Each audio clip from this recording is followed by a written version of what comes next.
Hello everyone, তো কেমন আছো এসএসসি 27 এবং 28 ব্যাচের স্টুডেন্টরা? আজকে আমি তোমাদের নিয়ে এসেছি ফিনান্স ও ব্যাংকিং। ফিনান্স ও ব্যাংকিং এটা একটা মানে কমার্সের স্টুডেন্টের একটা খুব ইম্পর্টেন্ট একটা বিষয়। হিসাব বিজ্ঞানের পাশাপাশি এটাও একটা খুব ইম্পর্টেন্ট একটা সাবজেক্ট। এটার জন্য আমরা একটু কষ্ট করতে হয়। তো দেখো, আজকে আমি তোমাদের নিয়ে এসেছি এই হিসাব ফিনান্স ও ব্যাংকিং এর কিছু অর্ধভিত্তিক ধারণা।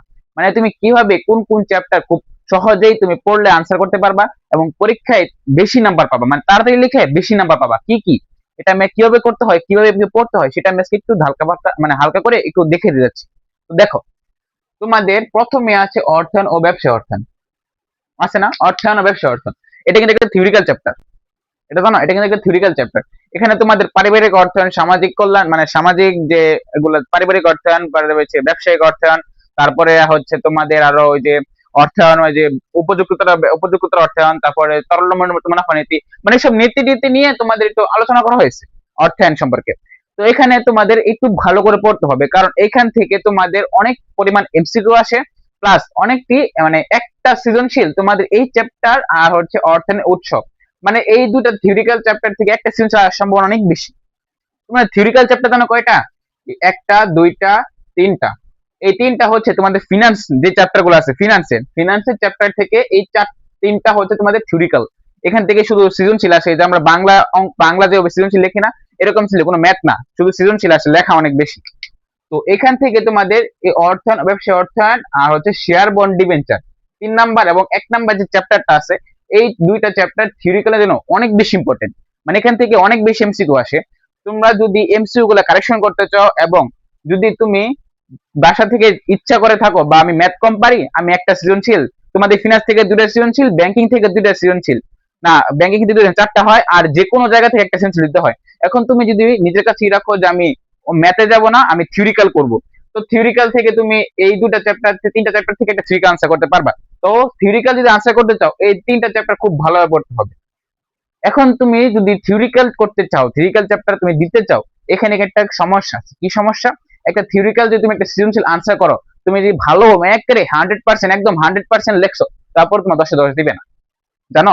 তুমি যদি একটা থিওরিক্যাল সৃজনশীল আনসার করো, তো সেখানে তুমি কখনোই 10-10 পাবে না, 8 বা 9, সর্বোচ্চ গেলে 8, এর বেশি খুব কমই দেয় স্টুডেন্টরা, মানে এর বেশি দিতে চায় না স্যারেরা, কারণ এক একজনের স্যারের খাতার দেখার ক্ষমতা বা এক একজনের মাইন্ড এক একভাবে কাজ করে। তুমি একভাবে লেখছো সাজিয়ে, তোমার বন্ধু আরেকজন অন্যভাবে লেখছে সাজিয়ে, আর স্যার অন্য মাইন্ডে খাতা দেখছে, মানে অন্যরকম চিন্তা ভাবনা সে করতেছে, খাতা দেখে অন্যরকম একটা কিছু এক্সপেক্ট করতেছে, কিন্তু তোমার দুজনে কেউ দিতে পারো না।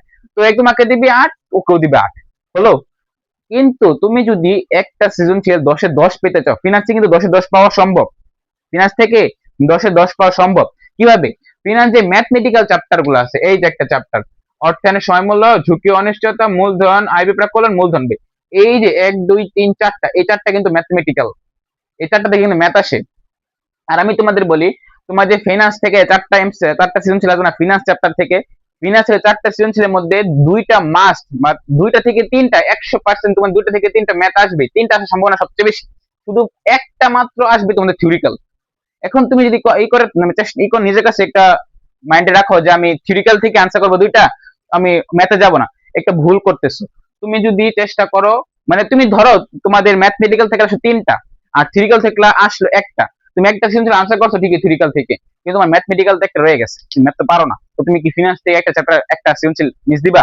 ব্যাংকিং থেকে 2টা দিবা বা 3টা দিবা? তো একটা সৃজনশীল তোমার মিস যাচ্ছে, হচ্ছে না।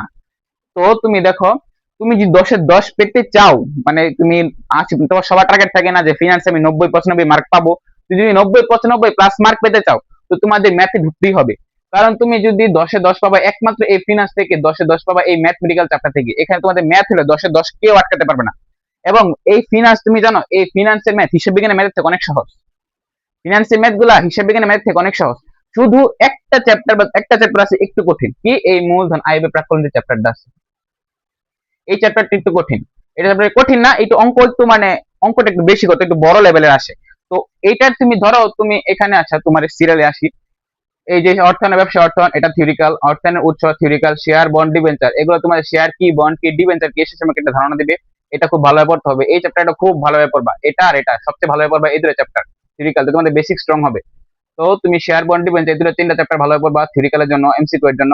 কিন্তু তুমি যদি আসো অর্থনের সমমূল্য, ঝুঁকি অনিশ্চয়তা, মূলধন আয় প্রাক্কলন, মূলধন ব্যয়, এই চারটা কিন্তু ম্যাথমেটিক্যাল। চারটা কি ম্যাথমেটিক্যাল সাবজেক্ট, ম্যাথমেটিক্যাল অধ্যায়। তুমি অর্থের সময়মূল্য, অর্থনের সময়মূল্য, ঝুঁকি অনিশ্চয়তা, এই দুটা চ্যাপ্টার হচ্ছে খুব সহজ একটা ম্যাথের দিক দিয়ে খুব সহজ একটা চ্যাপ্টার, দুটা চ্যাপ্টার এই খুব সহজ একটা। এখন তোমরা যারা পড়ছো, তোমরা যারা দেখছো, অঙ্ক করছো, প্র্যাকটিস করছো, কিছু অঙ্ক তুমি বেসিক ক্লিয়ার আছে, তোমরা জানোই, দেখতেই পারছো যে অর্থনের সময়, অর্থাৎ ঝুঁকি অনিশ্চয়তা, এই দুটা চ্যাপ্টারের ম্যাথ অনেক সহজ, এই বাকি দুটা থেকে এই দুটা চ্যাপ্টারের ম্যাথ অনেকটা সহজ। তো তুমি এখান থেকে একটা সৃজনশীল আসে, মানে এই দুটা থেকে একটা সৃজনশীল আসার সময় অনেক বেশি। একটা সৃজনশীল মার্ক কত 10, তুমি যে দুটা থেকে 10 দাও তোমার 10 আসে পড়তেছে। আর তুমি এখান থেকে যদি একটা সৃজনশীল দাও পাবা কত 8 বা 9, এখানে তোমার 2 মার্ক নাই, আর এখানে 2 মার্ক বেশি পাইতেছো, লাভ না? 2 মার্ক কতটা নাম্বার। তারপরে আসো এইখান থেকেও তোমাদের একটা ম্যাথ আসে, এইখান থেকে একটা ম্যাথ আসে, এখান থেকে একটা আসে, এখান থেকেও একটা আসে। ওটা হলো একটা, দুইটা, তিনটা। আর যদি আরেকটা মানে থিওরিক্যাল একটা একটা ম্যাথ আসবে, মানে থিওরিক্যাল একটা সৃজনশীল তারা দিবেই, বোর্ড থেকে একটা থিওরিক্যাল একটা সৃজনশীল দিবেই যে একটা আনসার করো, ওই থিওরিক্যালটাই হচ্ছে এই এখানে। ওটা হলো চারটা, একটা, দুইটা, তিনটা, চারটা। এই চারটাই হচ্ছে তোমাদের ফিনান্স থেকে এই চারটা সৃজনশীল আসবে, এবং এই চারটা থেকে তোমাদের দুইটা দিতে হবে। এখন তুমি যদি চাও ভালো, মানে তুমি যদি চাও বা আমরা একটা যে কোনো একটা মানে ফিনান্স থেকে বা ব্যাংকিং থেকে যে কোনো একটা মানে ভাগ থেকে তোমাদের তিনটা সৃজনশীল আনসার করতে হয়। এখন তুমি যদি চাও যে 30-30 পাবো, মানে তিনটা সিজন আনসার করে আমি 30-30 পাবো, তাহলে তোমাদের ফিনান্সের ম্যাথের দিকে আসতে হবে, কারণ ফিনান্সের ম্যাথ খুবই সহজ। তুমি দুইটা চ্যাপ্টার খুব ভালোভাবে পড়তেছো, দুইটা চ্যাপ্টার খুব সহজ, তো তুমি বাকি দুটো চ্যাপ্টার মূলধন আয় প্রাক্কলন ভালোই ফর দাও, এখান থেকে একটা আসবে, এখান থেকে একটা আসবে, তো এই দুটো চ্যাপ্টার তুমি যদি ভালো করে ক্লিয়ার করে মূলধন আয় প্রাক্কলন ভালোভাবে ক্লিয়ার করো, তো এখান থেকে একটা, এখান থেকে একটা, 20 নাম্বার তুমি পাইছো না? 20-20 অনেকটা নাম্বার, 20-20। আর তুমি যদি থিওরিক্যালে যাও বাবা 8-9, তো লাভ আছে। আর থিওরিক্যাল তো আসবে একটা, আমি বলে দিলাম থিওরিক্যাল আসবে একটা, একটার বাইরে কখনো আসবে না। তো একটা সৃজনশীল আনসার করলে তোমার একটা তো আনসার করা লাগবে। তুমি ব্যাংকিং থেকে না তিনটা দিলা, কিন্তু একটা সৃজনশীল তোমার ম্যাথ থেকে তো আনসার করা লাগবে।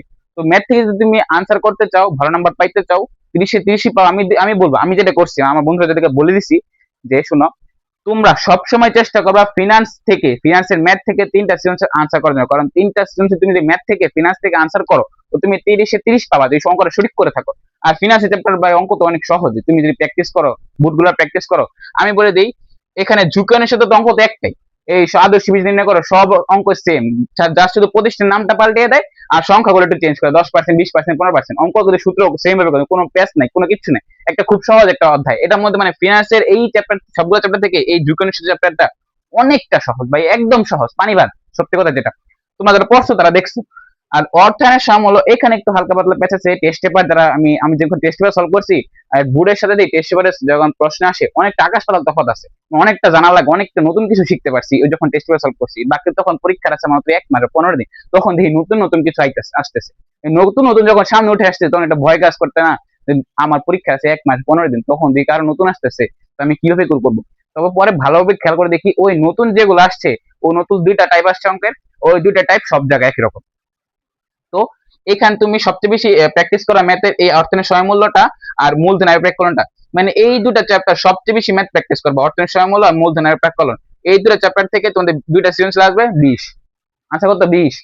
তারপরে তুমি মূলধন আয় ব্যয়, তুমি এটা একটু কঠিন, এই চ্যাপ্টারটা মানে সহজ আছে, এটার মতো এটাও খুব সহজ, এটা ম্যাথ তেমন মানে তেমন ম্যাথ আমার মত আমি যতটুকু জানি এখানে ম্যাথ এই চ্যাপ্টার থেকে ম্যাথ তেমন আসলেও মানে তেমন কঠিন করে না, যারা পড়ছো তারা জানো। তো এই চ্যাপ্টার তুমি যদি স্কিপ করো, তো মূলধন আয় প্রাক্কলন থেকে একটা, অর্থনের সময়মূল্য থেকে একটা, ঝুঁকি অনিশ্চয়তা থেকে একটা যদি আসে তো দিয়ে দিবা।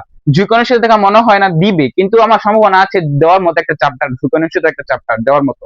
তো যদি আসে ঝুঁকি অনিশ্চয়তা সবার আগে দিবা, তারপরে দেবো অর্থনের সময়মূল্য, তারপর যদি তোমার কাছে মানে তুমি যদি ধরো যে না আমি তারপর ব্যাংকিং এ যাবো, ব্যাংকিং থেকে তিনটা দিতে পারবা, সমস্যা কি? ব্যাংকিং কি চ্যাপ্টার আছে? একটা, দুইটা, তিনটা, চারটা, পাঁচটা, ছয়টা, ব্যাংকিং এর 6টা চ্যাপ্টার আছে।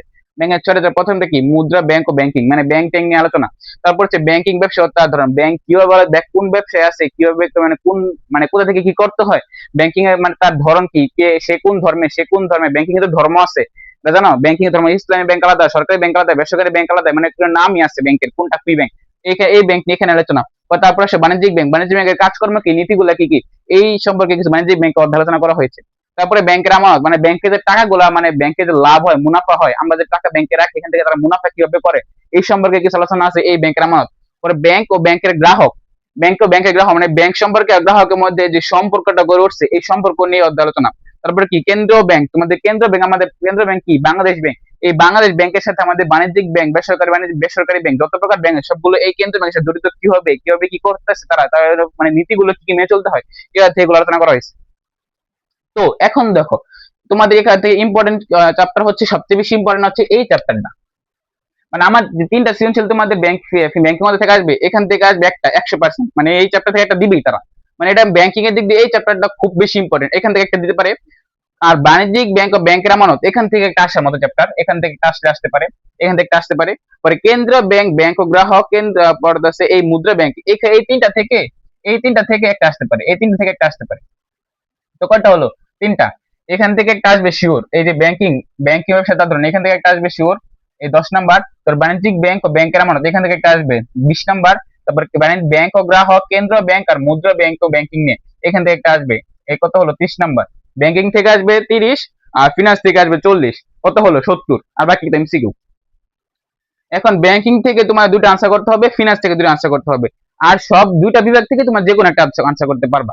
তো তুমি যদি চাও, বা ব্যাংকিং কিন্তু লেখা বা একটু বেশি, ব্যাংকিং এ তো লেখা অনেক, ব্যাংকিং এ লেখা লাগে বেশি। তুমি যদি চাও একটু ভালো করে ব্যাখ্যা করে বুঝে নিতে, ভালো নাম্বার পেতে, তো একটু বেশি করে বড় করে লিখতে হয়, ভালো ব্যাখ্যা দিয়ে লিখতে হয়, এখানে সময় লস হয়ে যায় অনেক। তারপর দেখা গেছে তুমি যখন ভালো করে ব্যাখ্যা দেওয়ার পর তুমি পাইছো 8, 9, তো এখানে যদি 8, 9 পাও, তাহলে তুমি 9 করে পাইছো, তুমি তিনটা দিচ্ছ, 3 নং 27, 3 নং 27, আর এখান থেকে তুমি একটা দিচ্ছ, কত হলো? এখান থেকে 9, 3 নং 27, 28, 29, 30, 31, 32, 33, 34, 35, 36, কত হলো? এই অধ্যায় থেকে থিওরিক্যাল আনসার করছো, কত হলো? 36।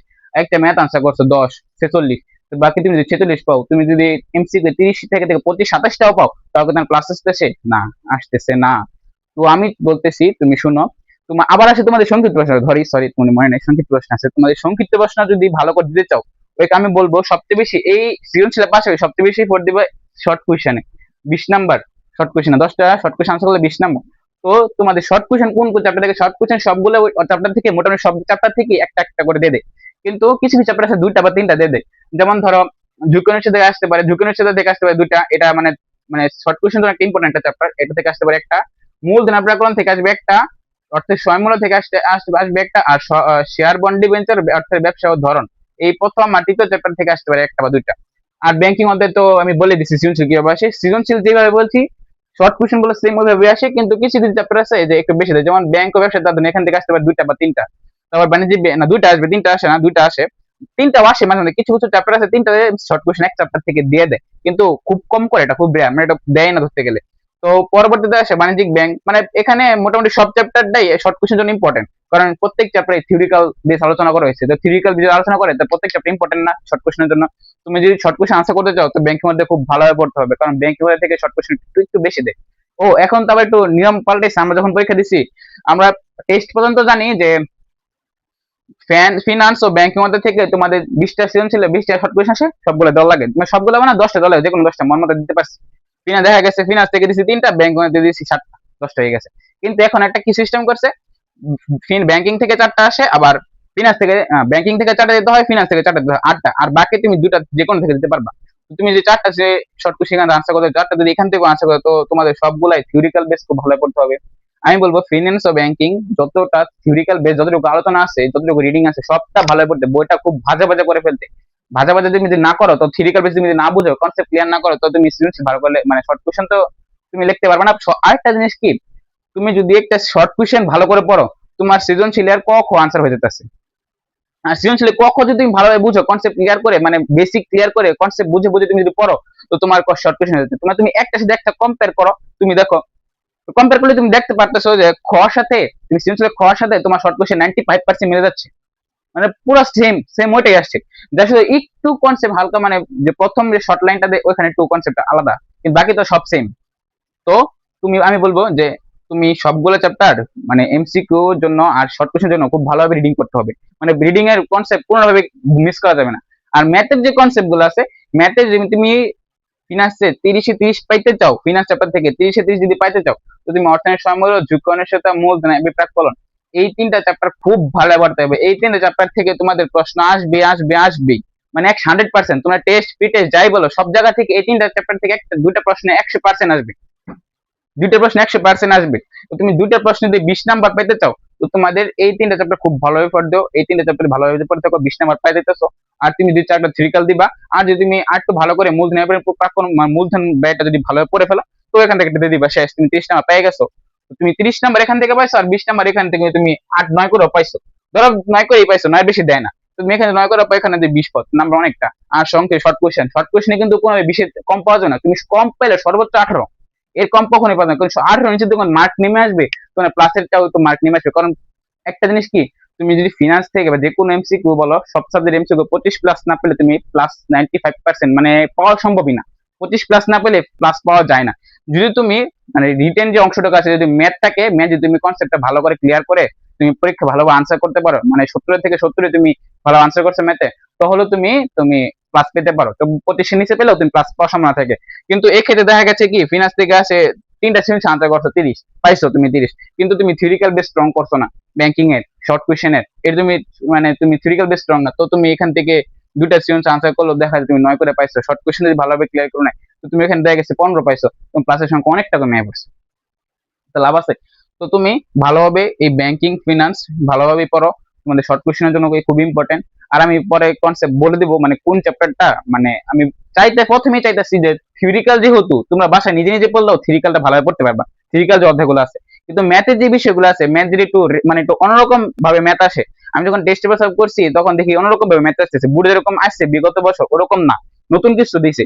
তো আমি ভাবতেছি যদি এই বছর এরকম নতুন কিছু দেয়, তো তোমরা যদি আটকে যাও, তো আমি চাইতেছি টেস্টের আগেই তোমরা ওই নতুন এবং যে বিগত যে পুরাতন বোর্ডে যেভাবে প্রশ্ন আসছে, ওই দুটো পুরোটাই তোমরা জেনে থাকো। তো তুমি ওই পুরোটা জানতে চাও, মানে 100% প্রো হইতে চাও, তো আমার সাথে থাকতে হবে। আমি প্রত্যেকটা চ্যাপ্টারে তোমাদের ম্যাথ একটু নতুন ভাবে আনার চেষ্টা করবো, মানে কিভাবে একটু নতুন ভাবে দিচ্ছে, মানে পরীক্ষা দেখা গেছে তোমাদের টেস্ট এবার একটু নতুন ভাবে ম্যাথ আনতেছে, নতুন কিছু ম্যাথ আনতেছে, নতুন ভাবে প্রশ্ন করতেছে। তো ওইগুলো থেকে আমি তোমাদের দিয়ে দিবো, তোমরা ওইগুলো শিখে রাখবা। আর বিগত সালের যে বোর্ড গুলো আছে ওগুলো তো কনসেপ্ট ক্লিয়ার করবে, ওইরকমই প্রশ্ন আসে। তো আজকের এই ভিডিও তোমাদের এই পর্যন্তই, তোমরা প্রত্যেকটা ভিডিও ভালোভাবে দেখছো, প্রত্যেকটা ক্লাস ভালোভাবে দেখো। আমি পরবর্তীতে ফিনান্স চ্যাপ্টার দিকে যাব, কোন কোন চ্যাপ্টার ভালোভাবে আসে, কোন কোন চ্যাপ্টার ভালো পড়তে হবে সেটাও আমি বলে দিব। তো আজকের ভিডিও এই পর্যন্তই। Thank you.